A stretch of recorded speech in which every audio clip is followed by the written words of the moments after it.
Fala pessoal, e aí, como é que estamos? Belezinha? Eu aqui, professor Júlio Rodrigues, trazendo para vocês mais uma aula do nosso pensamento filosófico, a segunda aula do pensamento aristotélico. Quero lembrar uma coisa para vocês que é muito importante. No pensamento aristotélico, Aristóteles é o discípulo de Platão. Platão, então, é um pensador que se vale pela questão do idealismo, Tudo é que você vai pensar na questão do mundo das ideias, mas também pela questão do dualismo, sempre criando modalidades específicas daquilo que se pode pensar. O Aristóteles, ele muda um pouco essa perspectiva quando ele começa a pensar no realismo. O que significa essa ideia? De que necessariamente o realismo é aquela possibilidade que eu não preciso de dois mundos para entender a realidade. Eu preciso entender a realidade na qual eu estou vivendo agora e a construção da qual ela vai ser feita. Por isso, o pensamento é chamado realismo aristotélico. Nós já estudamos e percebemos a questão da lógica no Aristóteles e a questão também da ética.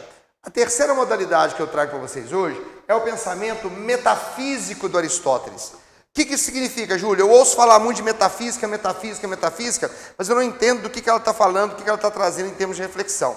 O pensamento metafísico é aquele que é formado pelas palavras meta, que significa para além de, ou para além do, e física, que é o mundo concreto. Falar de metafísica é falar para aquela perspectiva que vai além do mundo concreto. Ou seja, falar de metafísica é falar necessariamente da possibilidade de se pensar as questões voltadas para uma ideia abstrata, ou aquela que é o mundo abstrato.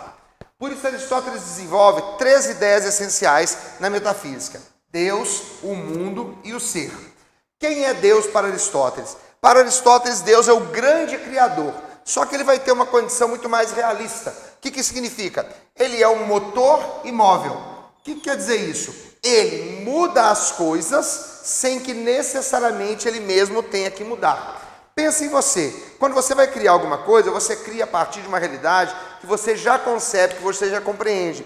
Você muda com essa construção. Você cria possibilidades novas. Deus não. Deus muda, porque o motor é movimento, sem que ele precise mudar, imóvel. E ele é também o primeiro motor, porque justamente é o que vai dar o impulso à existência de tudo que nós temos. Então Deus é o primeiro criador. Júlio, como é que o homem entra aí? Eu poderia dizer que o homem, na sua condição, seria o segundo criador, Porque Deus é o primeiro motor. O ser humano, então, pegaria aquilo que Deus criou e do que ele criou, cria coisas novas e fundamentos novos. Muito bem. Dentro dessa realidade vem, então, a questão do mundo. O que é o mundo para Aristóteles? O mundo é a dimensão necessariamente concreta e necessariamente existencial. Não estamos falando de mundo das ideias, mundo dos sentidos, como diria lá o pensamento de Platão. Estamos falando de um mundo que é desenvolvido a partir da sua própria relação com a existência. Então Aristóteles diz: tudo existe em ato e existe também em potência. Vamos pensar numa semente de laranja. Em tese, em ato, ela é uma semente de laranja. Ponto. Só que ela pode vir a ser uma laranjeira que pode dar muitos frutos, muitas outras laranjas e muitas outras sementes. Ou seja, de uma semente eu crio uma capacidade extrema de criar praticamente toda uma condição de existência dessa própria relação da laranja. Pense em você. Você agora é um estudante em ato. Em potência você é um médico, você é um engenheiro, você é um arquiteto, você é um filósofo, você é um sociólogo, você é um nutricionista, um educador físico. A grande questão é essa. Tudo que nós somos agora é o que nós somos em ato. É o que é. Aquilo que nós seremos é o vir a ser. É o que vai poder se desenvolver. E no caso do ser humano, diferentemente da semente, porque a semente de laranja só vai poder dar um pé de laranja. Ela não pode virar um dia e falar assim: nossa, que vontade de virar um pé de abacate.